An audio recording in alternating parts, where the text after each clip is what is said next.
Hello everyone. Today I'm sharing a story that will make you question everything you thought you knew about wealth and loyalty. What happens when a billionaire's perfect life unravels in one devastating night?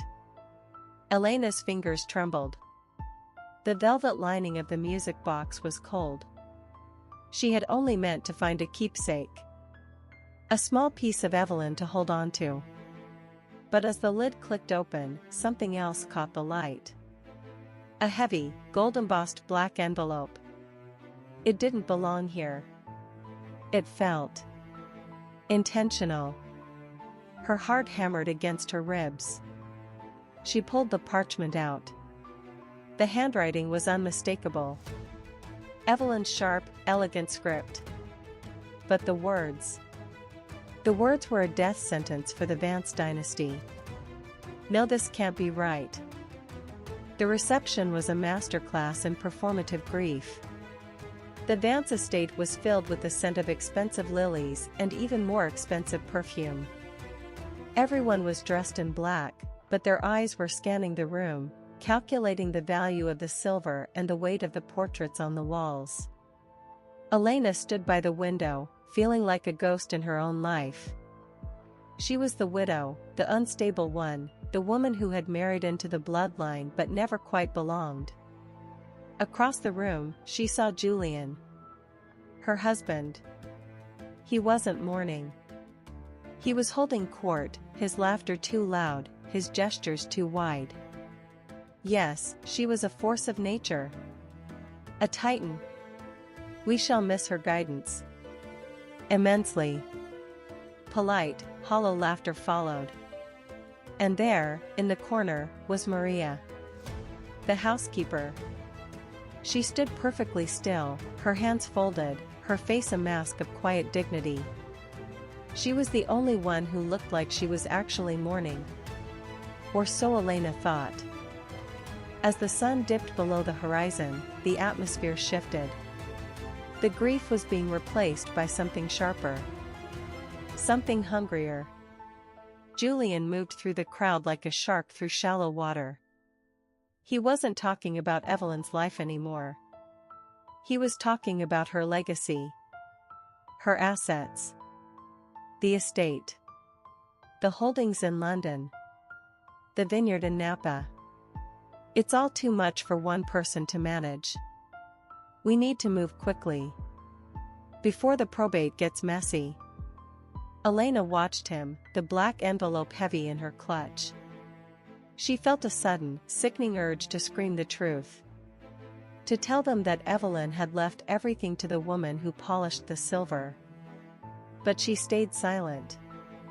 She watched Julian corner a group of investors, his eyes gleaming with a terrifying, predatory light. Don't worry about Elena. She's overwhelmed. She needs rest. I'll handle the heavy lifting. The breaking point came with a single, devastating comment. Julian, fueled by champagne and arrogance, decided to make an example of Elena. He wanted to assert his dominance, to show the room that he was the true heir to the Vance power. My dear Elena is simply not herself. The grief. It's unraveled her. She's been quite erratic lately. We all know how fragile she can be. A wave of hushed, judgmental whispers followed. The whispers were like tiny knives. Elena felt the heat rise in her cheeks. She saw the looks of pity, the sneers of disgust. She was being dismantled in front of the very people she had spent years trying to impress.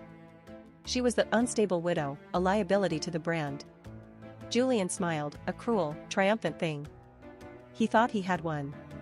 He thought he had cleared the path. Is that what you think, Julian? That I'm too broken to see what's happening right in front of us?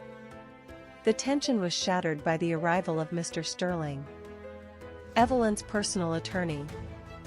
He didn't look like a man attending a funeral. He looked like a man arriving to execute a sentence.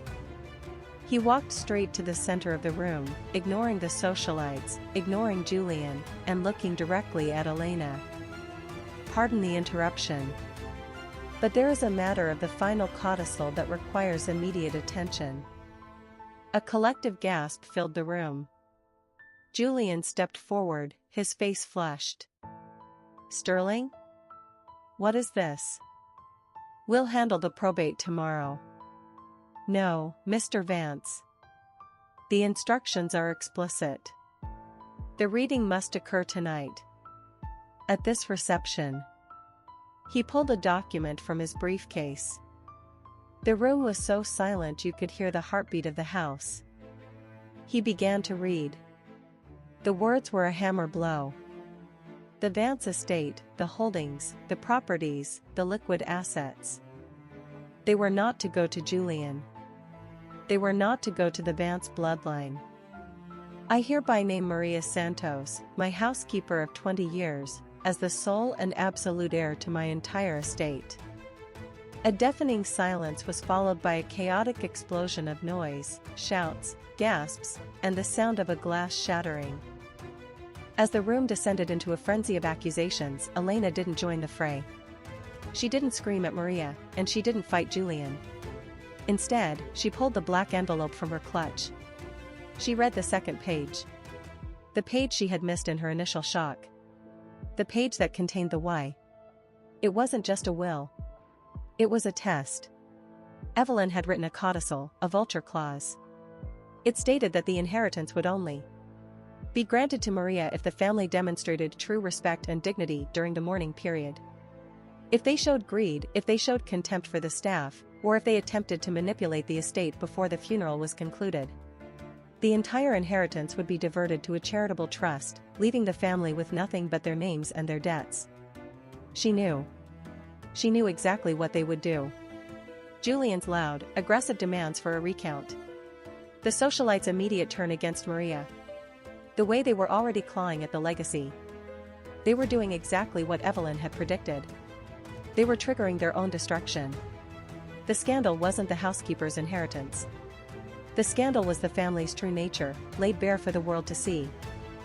The fallout was absolute. By morning, the news had leaked.